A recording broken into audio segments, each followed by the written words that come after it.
But while that makes you a very interesting character to observe, did you ever worry that you'd be labeled or dubbed a rich person's guru? This is the Sadguru who flies his own planes, who likes his BMW, who likes his game of golf, who likes having a little frisbee match on the Let's come to that. See, the thing is,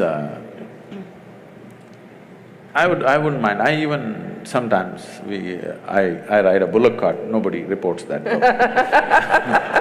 I love to handle the bulls and I still drive them sometimes. But now I want to have a conversation with you. This afternoon till 2 o'clock, I was in Jodhpur. Yes. I could have come by bullock cart or a camel cart. You had to wait for 5 days. I came on time, you must appreciate that. So it's about efficiency is what you're saying? Yes. So I personally learned to fly a helicopter, where I don't have the time for these things, but I somehow fit in this and learned because 70% of our work is in rural India.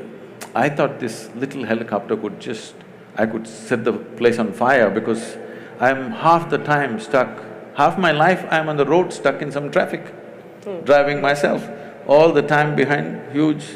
everywhere. There's no place in the country where there's no traffic jams. Believe me, even in rural India there are traffic jams. So I thought a helicopter would really revolutionize our work. I picked up the thing, I got my license, FAA license, but in India it's so difficult to get the license because many of these rules were made before Wright brothers came. Well, according to some, the plane was also made before the Wright brothers came. And they say it was made in the Vedic ages. They're not very wrong. Conceptually it was made. Whether physically they're built or not, we don't have proof for that. Conceptually, Conceptually, it's about imagination, to think that you can move from place A to place B. No.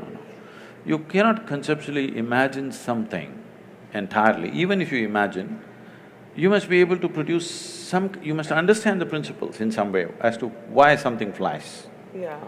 If you don't understand why something flies, it'll be like that, once it happened, a little turtle, with great effort, climbed a tree, went to the edge of a branch and jumped, fell flat.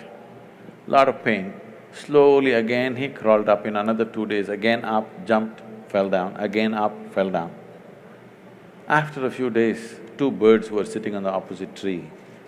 They were talking and they said, I think it's time we tell him he's adopted. All right. So I'm saying, what cannot fly, you cannot make it fly. Yes. People thought in detail as to what can fly, what cannot fly. Conceptually they thought, whether they built or not, we don't know. And it is an established fact, they calculate the speed of light. Some individual cannot calculate the speed of light just like that if there was no whole scientific culture around him. No individual will just drop from heaven and calculate the speed of light, okay? There must have been a scientific culture, otherwise it won't happen. But we need to understand, there is a difference between science and technology. But there's also a difference between science and mythology. Some things are just great stories, that doesn't mean they actually happened. See, for example, there are images or there are sketches which probably somewhere between 3,000 to 4,000 years ago were made, where it clearly shows a turtle and a round planet sitting on it and going around. Turtle is the best example, best analogy for a planetary movement, because a turtle cannot accelerate. Same speed, he just keeps going.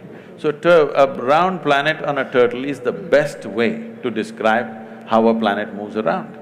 And the very word for geography in this country is Bhugoal, which means it's a round planet. So it is not because of Galileo we know it's a round planet, we have always known. How do we know? We can't know just one scientific fact and not know the other aspects related to it. So this thing about anything Indian beating it down is because one thing is that culture has evolved because half the people, their brains are in Greenwich Mean Time. They've still not gotten out of the 1948, whatever happened. We struggled for independence, we came out, not just to send them out, but to be who we are. So that problem is still there. And now there are upstarts who claim all kinds of things. There has to be an even balance, not beating down this or pumping it up in an unrealistic way. But you cannot deny Indian mind has thought about things that nobody had thought about in those times.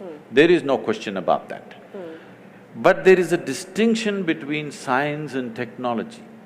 Science can evolve because of certain intelligence. Technology needs material manifestation. Now we are trying to claim technology, which we should not. If we just focus on science, many things will be attributed to India for sure.